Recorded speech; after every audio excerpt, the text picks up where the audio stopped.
Hi అండి, welcome to ఐరో home style cooking. ఈరోజు ఎంతో హెల్దీ అయిన బార్లీ జావా ఎలా తయారు చేయాలనేది చూద్దాము. ఒకసారి ఇలా ట్రై చేసి చూడండి. చాలా చలవ చేస్తుంది, హెల్త్కి చాలా మంచిది. ఇంకా లేట్ చేయకుండా ప్రాసెస్లోకి వెళ్ళిపోదాం. ముందుగా నేను సబ్జా గింజలు 2 స్పూన్లు వేసుకొని వాటర్ వేసుకొని నానబెట్టుకుంటున్నాను. చూస్తున్నారు కదా, ఇవే బార్లీ గింజలు. నేను పొడి కింద తీసుకుంటున్నాను. మీకు కావాలంటే బార్లీ గింజలు డైరెక్ట్గా కూడా వేసుకొని జావ కాసుకోవచ్చు, కానీ నేను పొడి కింద వేసుకుంటున్నాను. స్టవ్ ఆన్ చేసి గిన్నె పెట్టుకొని నేను 1 లీటర్ వాటర్ వేసుకుంటున్నాను.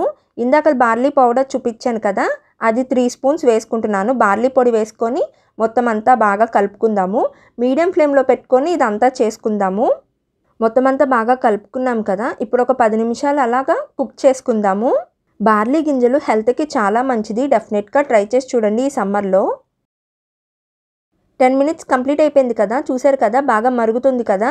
ఇంకొంచెం మరిగితే సరిపోతుంది. కలర్ అనేది లైట్గా చేంజ్ అవుతుంది, లైట్గా పింక్ కలర్ వస్తుంది. అప్పుడు మనకి ప్రిపేర్ అయిపోయినట్టే. చూసారు కదా, లైట్గా పింక్ కలర్ అనేది వచ్చింది. బాగా మరిగింది కదా. నేను ఇప్పుడు స్టవ్ ఆపేసేసి చల్లారనిస్తున్నాను.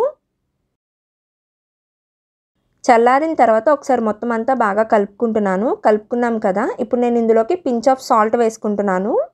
అలాగే ఇందులోకి హాఫ్ సైజ్ లెమన్ వేసుకుంటున్నాను. మొత్తం బాగా కలిసేలాగా కలుపుకుంటున్నాను. అలాగే ఇందాక మనం నానబెట్టుకున్న సబ్జా గింజలు వేసుకొని ఒకసారి మొత్తం అంతా బాగా కలిసేలాగా కలుపుకుంటున్నాను. అంతేనండి, simple and easy barley Java ready అయిపోయింది. ఒకసారి ఇలా ట్రై చేసి చూడండి, మీకు డెఫినెట్గా నచ్చుతుంది. చాలా చలవ చేస్తుంది, హెల్త్కి చాలా మంచిది. రెడీ అయిపోయింది కదా, ఇప్పుడు నేను గ్లాసెస్లోకి సర్వ్ చేసుకుంటున్నాను. పిల్లల నుంచి పెద్దవాళ్ళ వరకు అందరూ తాగొచ్చు. బార్లీ గింజ జావా హెల్త్కి చాలా మంచిది. ఎప్పుడైనా బాడీ హీట్గా ఉన్నప్పుడు ఒకసారి ఇలా ట్రై చేసి చూడండి, మీకు డెఫినెట్గా నచ్చుతుంది. చాలా చలవ చేస్తుంది, హెల్త్కి కూడా చాలా మంచిది. బార్లీ గింజ జావలో చాలా హెల్త్ బెనిఫిట్స్ ఉన్నాయి. డెఫినెట్గా ట్రై చేసి చూడండి. మా వీడియోస్ కానీ మీకు నచ్చినట్టయితే లైక్ చేయండి, షేర్ చేయండి, సబ్స్క్రైబ్ చేయండి. మా వీడియోస్ కానీ ఎవరైనా కొత్తగా చూస్తున్నట్టయితే ఛానల్ని సబ్స్క్రైబ్ చేసి పక్కన ఉన్న బెల్ ఐకాన్ని క్లిక్ చేయండి. మా నోటిఫికేషన్స్ మీకు వస్తాయి. Thanks for watching.